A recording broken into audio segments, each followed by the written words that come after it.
ಸಾವಿರಾರು ಮಂದಿಯ ಹಸಿವು ನೀಗಿಸಲು ಅನ್ನಿಗೇರಿಯಲ್ಲಿ ರಿಯಾಯಿತಿ ದರದ ಇಂದಿರಾ ಕ್ಯಾಂಟೀನ್ ಅನ್ನು ನಿನ್ನೆ ಸಚಿವ ಸಂತೋಷ್ ಲಾಡ್ ಅವರು ಉದ್ಘಾಟಿಸಿದರು. ಸರ್ಕಾರ ರಾಜ್ಯದ ಜನರನ್ನ ಹಸಿವು ಮುಕ್ತಗೊಳಿಸುವ ಅನೇಕ ಯೋಜನೆಗಳನ್ನು ಜಾರಿಗೆ ತಂದಿದೆ. ಅನ್ನಭಾಗ್ಯ ಯೋಜನೆ ಜನರು ಹಸಿವಿನಿಂದ ನರಳದಂತೆ ಮಾಡಿದೆ. ಈಗ ಅದೇ ನಿಟ್ಟಿನಲ್ಲಿ ಕರ್ನಾಟಕವನ್ನ ಹಸಿವು ಮುಕ್ತಗೊಳಿಸಲು ಕರ್ನಾಟಕ ಸರ್ಕಾರ ಜನಸಾಮಾನ್ಯರಿಗೆ ಕಡಿಮೆ ದರದಲ್ಲಿ ತಿಂಡಿ ಮತ್ತು ಊಟ ಪೂರೈಸುವ ಇಂದಿರಾ ಕ್ಯಾಂಟೀನ್ ಕಡಿಮೆ ದರದಲ್ಲಿ ಆಹಾರ ವಿತರಿಸುತ್ತಾ ಇದ್ದು ಬಡವರಿಗೆ ವರದಾನವಾಗಿದೆ ಎಂದು ಸಚಿವ ಸಂತೋಷ್ ಲಾಡ್ ಅವರು ಹೇಳಿದರು.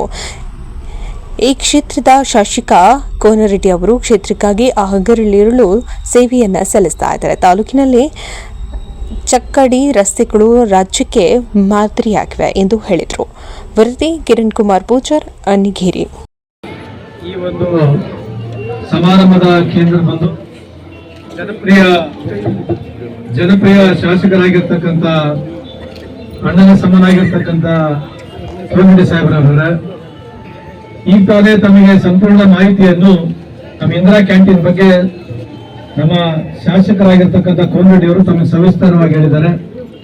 ಉದ್ದೇಶ ನಮ್ಮ 5 ಗ್ಯಾರಂಟಿಗಳು ನಾವೇನು ಕೊಡ್ತಾ ಇದ್ದೀವಿ, 5 ಗ್ಯಾರಂಟಿಗಳು ವರ್ಷಕ್ಕೆ ಸುಮಾರು ನಮ್ಮ ಇಡೀ ಕರ್ನಾಟಕ ರಾಜ್ಯದ 5 ಗ್ಯಾರಂಟಿ ವೆಚ್ಚವನ್ನು ನೋಡ್ತಾ ಇದ್ದಾಗ ನೀವು ಸುಮಾರು 56,000 ಕೋಟಿ 40,000 ಕೋಟಿ ವರ್ಷಕ್ಕೆ ಬಡವರಿಗೆ ನೇರವಾಗಿ ಬಿಡಿಸ್ತಕ್ಕಂಥ ಕೆಲಸ ಮಾಡ್ತಾ ಇದ್ದೀವಿ. ಅದ್ರ ಜೊತೆಗೆ ಇದು ಇಂದಿರಾ ಕ್ಯಾಂಟೀನ್ ಮಾಡತಕ್ಕಂಥ ಉದ್ದೇಶ ಬಡವರಿಗೆ 5 ರೂಪಾಯಿ ಬೆಳಿಗ್ಗೆ ಟಿಫನ್ ಸಿಗಬೇಕು, ಮಧ್ಯಾಹ್ನ ರಾತ್ರಿ 10 ರೂಪಾಯಿಗೆ ಟಿಫನ್ ಸಿಗ್ಬೇಕೆಂಬ ಈ ಒಂದು ಸದುದ್ದೇಶದಿಂದ ಮಾಡಿರ್ತಕ್ಕಂಥ ಕಾರ್ಯಕ್ರಮ ಇವತ್ತು ಮುತುವರ್ಜಿ ವಹಿಸಿ ಕೋನರೆಡ್ಡಿ ಅವರು ಈ ಕರ್ನಾಟಕದಲ್ಲಿ ಎಲ್ಲೇ